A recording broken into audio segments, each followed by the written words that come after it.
I really try very hard to find another smart that they have, and I try to give them that smart. So, like your art smart. Look how good you do this art. You are so creative. Or your people smart. You're so good at making friends, and you can tell when your friend is down. And I love that. Or you're think smart. I love how you problem solve that. That was pretty cool. So that they can find value in themselves. It's not just academically driven. I also want them to have a growth mindset so that when they advocate for themselves, they don't feel bad about it. Hey there, and welcome to the Speechy Side Up podcast. My name is Vanita Litvack, and I am so grateful you're here. I'm an ASHA certified speech language pathologist, author, and augmentative and alternative communication consultant who is obsessed with helping SLPs like you stop reinventing the wheel and connect with other SLPs in the trenches. Have you ever wondered how other SLPs seem to be doing it all with ease? Well, around here, you'll get to hear firsthand how SLPs are really getting things done while keeping evidence-based practice and self-care in mind. Think of this as a coffee date with your SLP friends. Get ready to be challenged and encouraged while we learn together.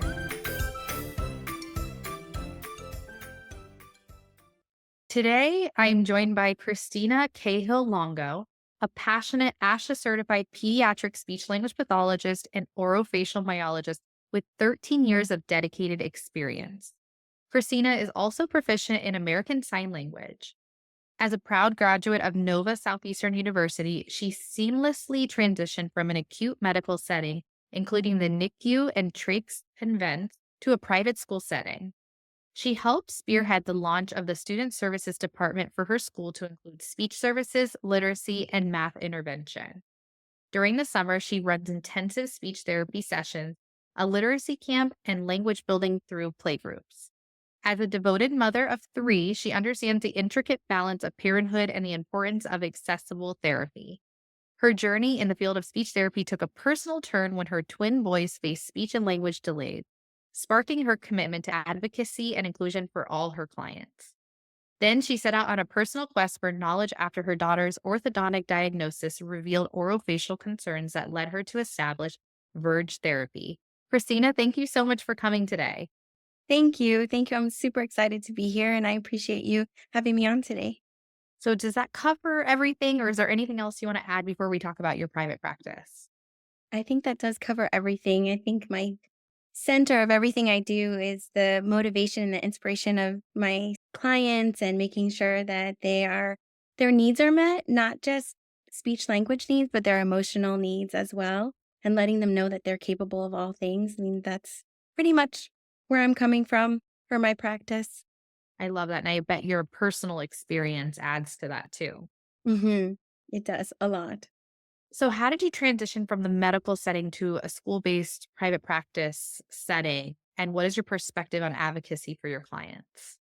Yeah. So I was in the hospital setting and it's all I wanted for a really long time. And it was everything. I was so excited to be in the NICU and the trachs and the vents. And then I ended up having my daughter, and it was just very overwhelming to be in that type of environment.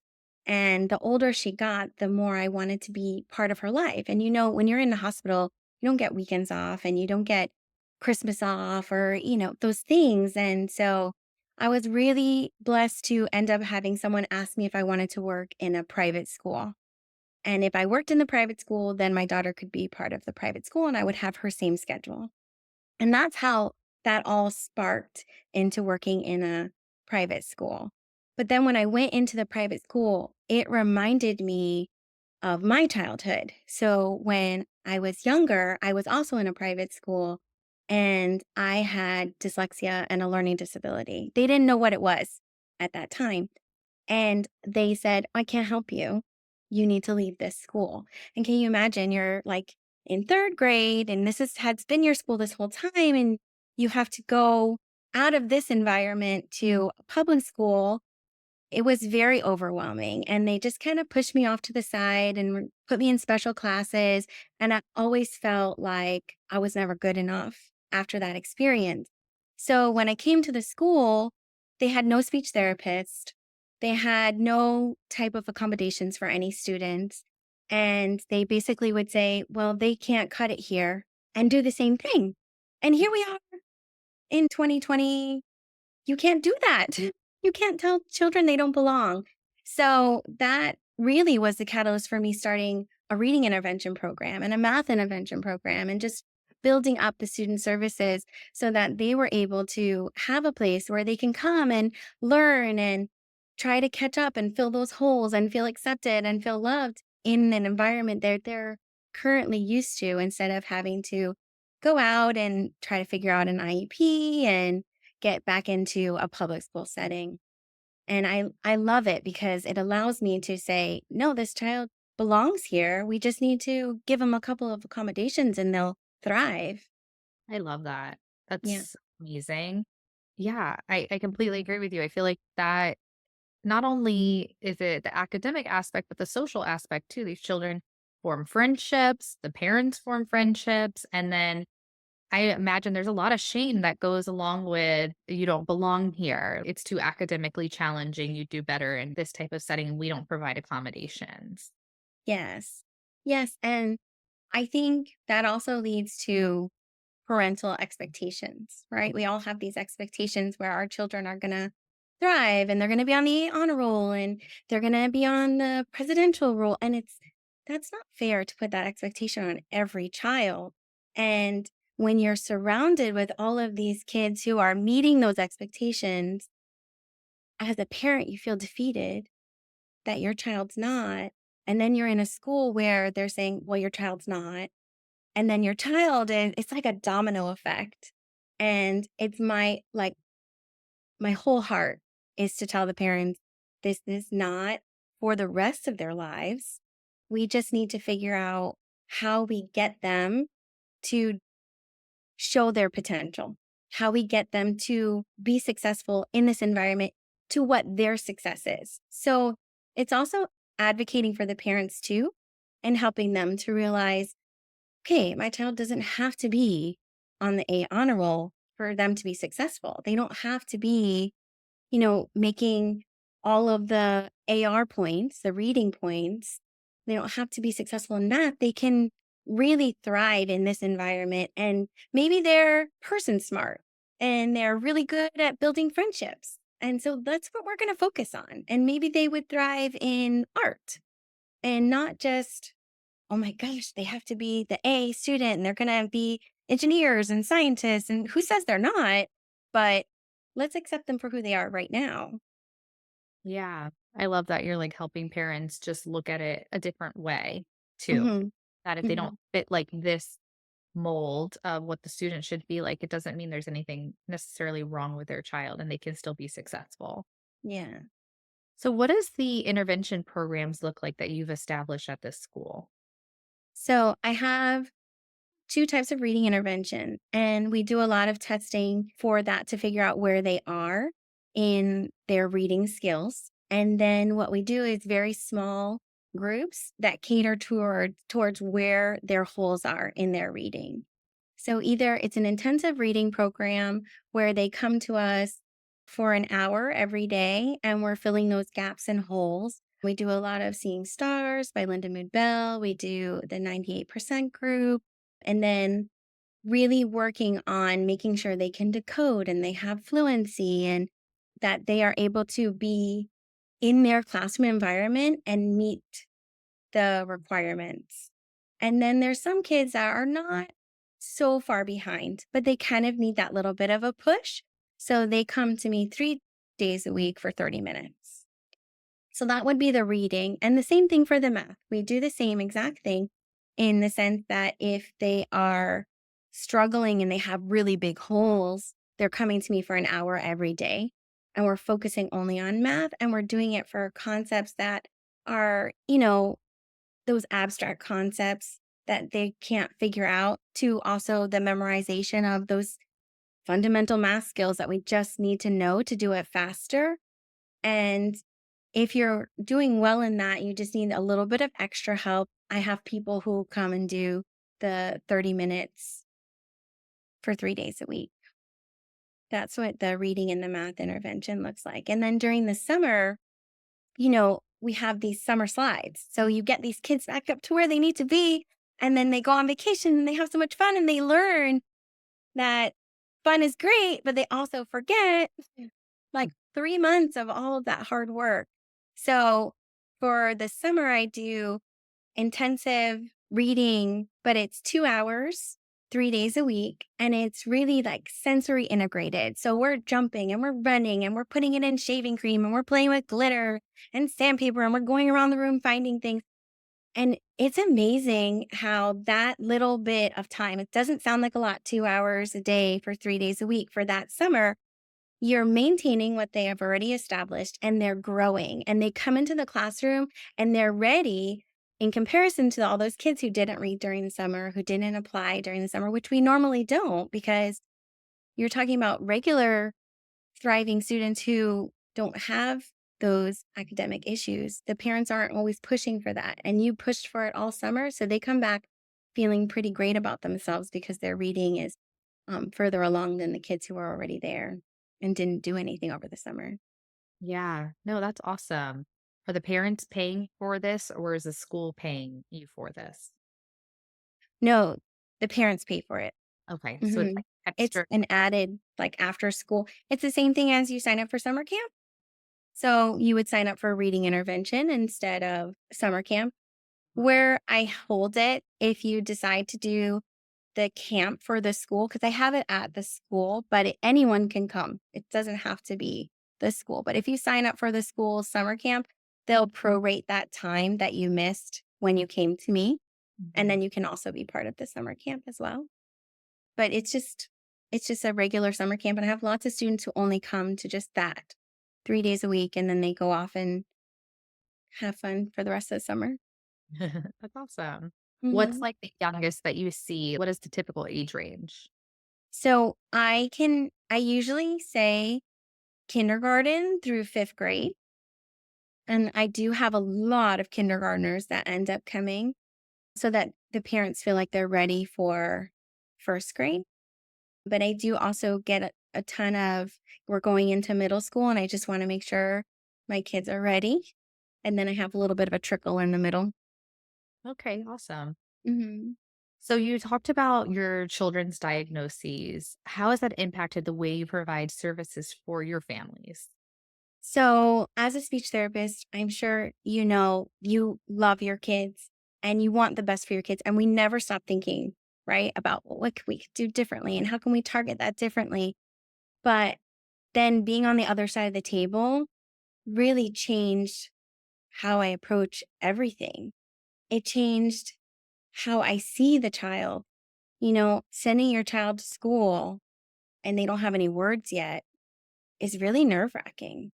And you don't think about that when it's not something you've experienced. We know as speech therapists that our children have difficulty communicating and they need their AAC device or, they're going to use sign language, however it is, or their words are going to be broken. We know that and we're going to put supports in place. But the fear that a parent has and the anxiety that a parent has, I never really understood until my twin boys were not talking and I kept having to leave them so that I could work.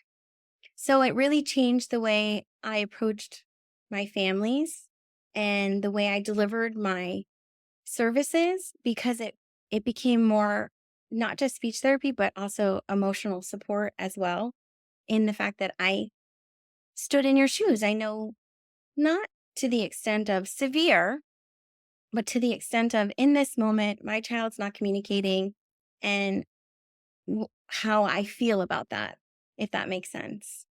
Yeah, no, that totally makes sense. Thank you for sharing about that and your personal experience. Mhm. So, how did your journey start with myotherapy? My daughter, so on top of my twin boys having all of these speech and language issues and needing feeding therapy and occupational therapy, my daughter's jaw was not aligned. She had a crossbite. And every time we went to the dentist, they would tell me, she has a crossbite and she's going to eventually need some orthodontic intervention. And your boys have crossbites and they're going to eventually need orthodontic intervention.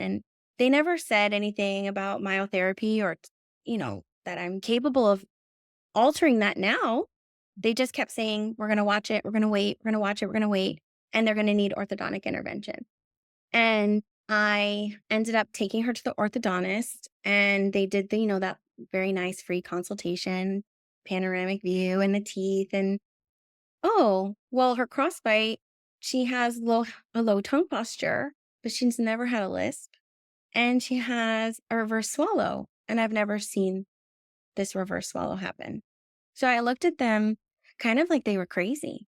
And they said, she's going to need a speech therapist after this. I said, well, I am a speech therapist. They're like, no, one who does myofunctional therapy. And what? What's that? What do you mean, myofunctional therapy? So they say, oh, well, they're very hard to find. And there's only two in Broward that we know of.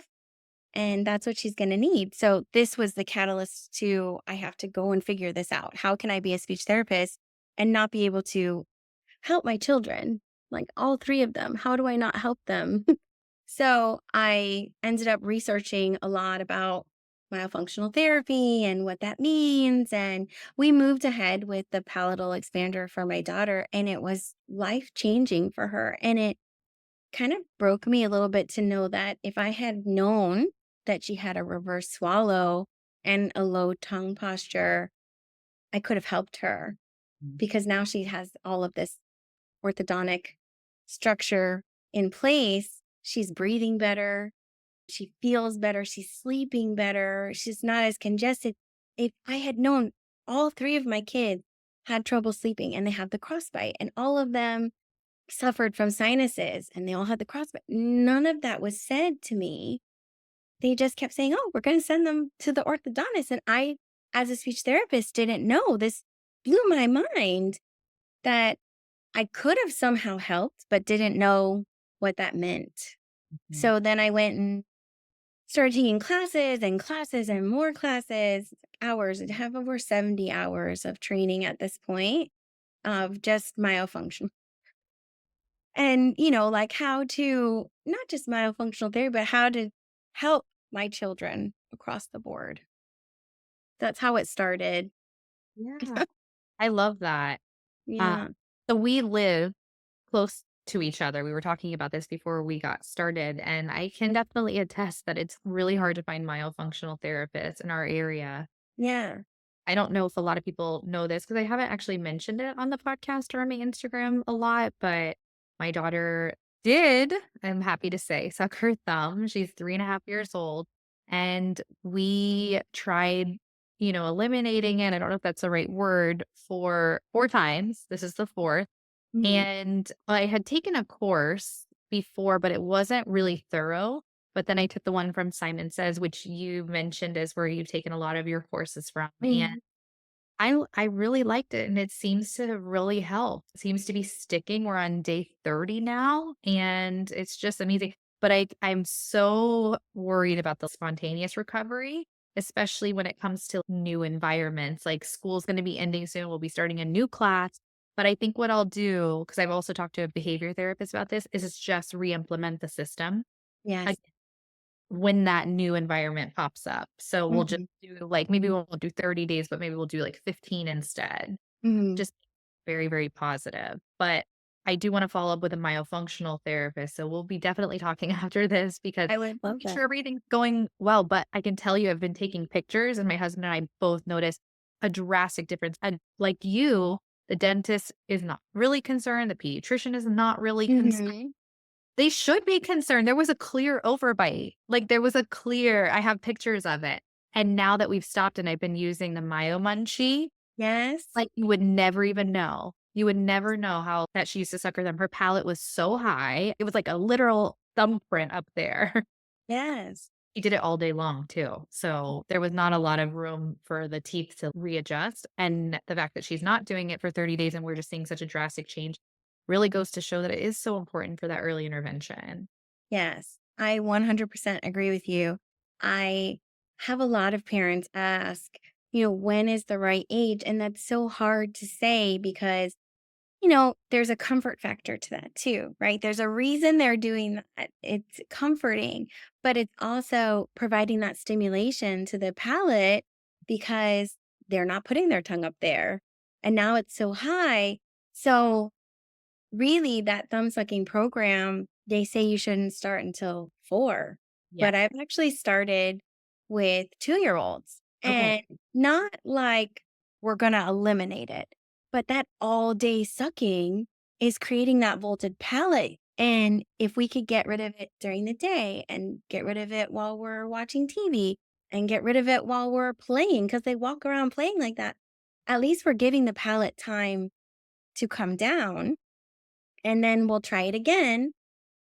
So that way, that next round, like you're saying, we're just reinforcing not doing it and we're getting the results without having to go through all of that orthodontic intervention. And it is, to me, that's life changing because now, if you do orthodontic, and not to say that you shouldn't, right? There's always a need for it. And if that's what is expected and needed, then we need to do that. But at 3.5, you're changing her whole trajectory by just saying, okay, let's do this little take your thumb out, the myo munchie. If I had known that for my daughter, she probably wouldn't have needed the palate expander and the braces, and she would have had enough room for the teeth to come down, and that was the big issue, exactly what you're saying is she did not have room for her teeth to come in. Yeah. So she didn't suck her thumb, right? She was a passy girl, and Oh. everything was a pacifier, and I felt like we got rid of it in enough time, but it obviously all 3 of my kids were pacifier babies, Oh. and my I wanna say I eliminated it, but my mom also loves her grandchildren, so she would hide them around the house. So if I was not home, they were allowed to have a pacifier. So I think that did contribute to a lot of those issues. Mm, Yeah. I think being speech language pathologist, personally, I carried a lot of guilt.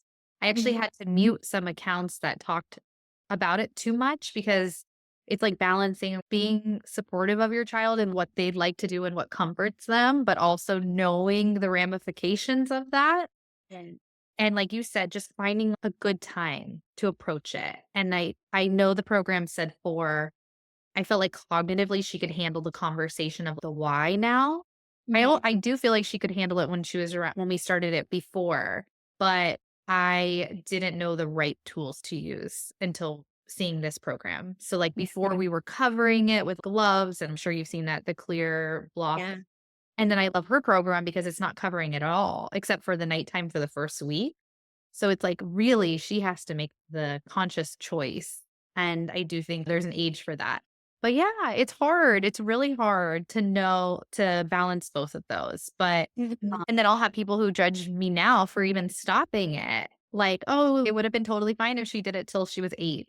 And I'm like, well, it wouldn't right, because I guess I'm trying to think of it in a way, like, I don't know if you have a good explanation of something. I think like potty training, right? Like potty training is hard. It's very hard. And yeah, my child could wear a diaper until she's 8 and go to sleepovers with a diaper. mhm, But why would we do that to her? Because there's like ramifications for that, like the social aspect of wearing it, of wetting the bed. So why not do the hard work now together, like in a supportive way? yes. I 100% agree with you, and I think it's like anything else, right? The more education is out there and the more you get them to understand that I'm not trying to take away their comfort, and I'm going to love on them still, and we are still providing ways for them to have that comfort, right? So, in that program, for Simon Says, you do a lot of stimulation to the palate, Mhm. right? So I'm still providing the comfort, I'm just giving it to them in a different way. Right. And I think when you take the thumb away, you're making a child grow up, but I'm not. They're still a baby. They're still gonna get a ton of love. And I think that's where you have to just advocate, right? That's our job is to advocate and to educate because there's so many people who, like you said, do that same thing, that back and forth. And I love your example. You are 100% right. I wouldn't let my child walk around in diapers. So why would you allow your 10-year-old to continue to suck their thumb? Yeah. Mhm. Yeah. Yeah. And, whatever anybody chooses, that's their choice. This is Yes. mine, so I'd like to not be judged for it, and I'm sure you're Yeah. the same way, right? Yes. Yeah. Yes, I 100% agree with you. And you're doing it because you love your child and you know that she's going to benefit from that in the long run. Yeah, Right. yeah, the way she is so proud of it, it Yeah. says a lot. Yeah. So I'm very proud of her. oh. I would give her a prize if I could. So many praise. I will say it's a very expensive habit to break. Especially if you do that. Yes. And you Yeah. do the chart and yes, I all think the prizes. if you do this with clients, which I've thought about maybe trying it with some people, I've thought about, like, having 2 options where the parents give me a lump sum, I buy things for them, or it's almost like a rental basis. I'll just reuse the stuff that I gave my daughter, like, package Here's the it, fidget. Yeah. care about the toys after, like, a week or 2 weeks, True. Yeah. That's smart. That's smart. I normally have the parents buy everything because they're very familiar with their child and what their child's gonna like, and I wanna be able to implement it where they're gonna be invested in it, Yeah, that's but I can see how it would be beneficial for me to just go out and buy everything and yeah, just say, "Oh, look at all these fun things," right? I think it all depends on the child. I have one child who did not care a lick about stickers. Not a li right? So, that was not helpful, we had to come up with a whole other way. So, we did high fives and praises and hugs, and she that's what she wants. She doesn't want those stickers, she doesn't care, so we have to do a whole other thing, and so that makes me and the fidget toys, nothing to do with the fidget toys, and her hardest part is being in the car. So, instead of sucking her thumb, we're blowing bubbles out the window, and we're waving like a princess. So I don't think any one child fits into that mold, but I do like your idea. I might steal Go ahead. it. I'm just kidding. I do feel like those elements might have been the hardest part when Liv was younger. She used to not care about the reward system and she wouldn't have cared about the fidget. Now that she's older, it Right. was easier. So yeah, there's certain things that had to fall in place. I think just because we've tried it so much, I can see why they maybe recommend 4 too. Yes. Like, Yes. But I do think it's a great program when it works. It's life changing. yeah. So tell me, why are you so passionate about incorporating a growth mindset into every one of your sessions? Yes. Okay. So I'm a big advocate for growth mindset because it all stems back to my childhood and not really getting that feedback of, you're doing a great job. Right? It was very everything, especially in a school base, especially with young children. You really are so honed in on what your peers are doing, right? So, for a school setting, 6th grade is reading The Hatchet, but I can't read The Hatchet. I can't. I can't even get past simple reading passage. I'm not going to focus on the fact that you can't read The Hatchet. I'm going to tell you that, like, you're an incredible child and you are worthy of so much more than just reading The Hatchet. And what are things that you enjoy and what are things that you like? Let's focus on that. I want to control who they see themselves out and who they see themselves as, because identity really leads to how we think and how we act. So, I hone in on, man, I love that you made a mistake because you made a mistake. We're going to learn from it together. I love that we're struggling with this because we're struggling with this. We're going to conquer it together and we're going to be so much better at the end for this. And I try to get my parents to buy into that. I want them to make mistakes in front of their kids. I want them to see that we are not perfect and that we are going to show resilience. So, not in a moment where we're practicing and I'm saying the word wrong so that you can identify auditorily that the word was wrong, but that I made a mistake. Oh man, I made a mistake over here and I have to fix it. And I'm not perfect. So that they can see that they don't have to be perfect. I just feel like if we can let children know that there's so much more to them than their language, than their reading, than their math skills, that we would create some incredible children who are going to impact the world in different ways, not just because they got on the A honor roll. And I think that that's how my whole session focuses a lot on who they can be because of who they are and not just we have to perfect this and fix it so you can be like everyone else. Yeah. It seems like in our society, a lot of it is achievement based, whether it's academic, whether it's sports related.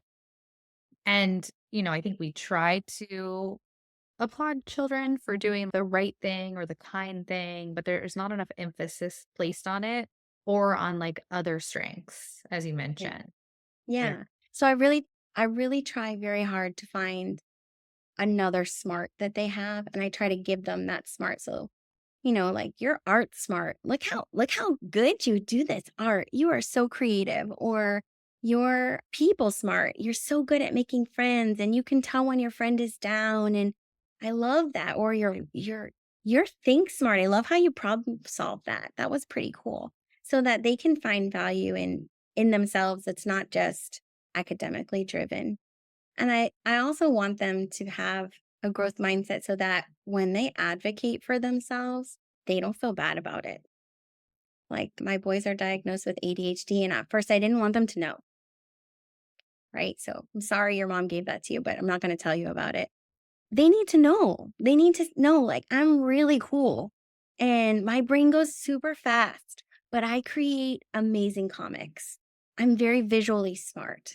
I'm very art smart. And I just need you to tell me again. I need that for my kids. And so I can imagine that parents need that for their kids too. And if I can't show you how cool you are, then it makes it hard to advocate for yourself and not feel like, oh man, I can't do this, you know? yeah, I love that so much. And I'm going to take that from you. And I'm trying to do something like that with my clients, my daughter. I like the different kind of smarts that you point out in children. Yeah, I love that too. And actually, I don't know if you follow Kathy Coach. I think it's Coach. She's actually has a great book that talks a lot about different smarts and how we shouldn't have perfect kids and how to talk to your kids about the different smarts that they have. And so I take a lot of philosophy from her too. Not just I think it resonates very much with me. And I feel like if I had had more of that, I wouldn't have had to work so hard for the confidence I have today, right? Maybe I would have conquered the world by now Mhm. instead of having to find myself through all of these journeys, which is good because it's helping me, advocate for my kids now. But I think we can create some pretty great kids if we just show them that there's different smarts and not just the smarts that the society expects for them. Yeah, that makes sense. Mhm. Oh, Christina, this has been amazing. Is there anything else you want to add before we wrap up today? Oh my gosh, it's over. It happened so fast. I love talking with you. Thank you so much. That you can follow me Perfect. on at verge.therapy on Instagram, and I'm in Broward area. If you need anything, I'm more than happy to help you. And I absolutely loved talking with you today. I loved it too. And I will definitely be talking to you more. I'm super interested in everything that you're doing. Christina, this has been great. Thank you again. Thank you too. Thank you so much for listening. By the way, have you joined the SSU crew yet? By joining, you get access to the free good section on our website, plus podcast updates, special event notifications, and therapy inspiration. You can sign up at bit.ly/join SSU crew, all lowercase, or just find the link in this episode description. Also, don't forget to take a screenshot of this episode so that you can always refer back to it and share it on social media if you really love the topic. Take care and remember to always fill your speechy side cup first before you can pour into others.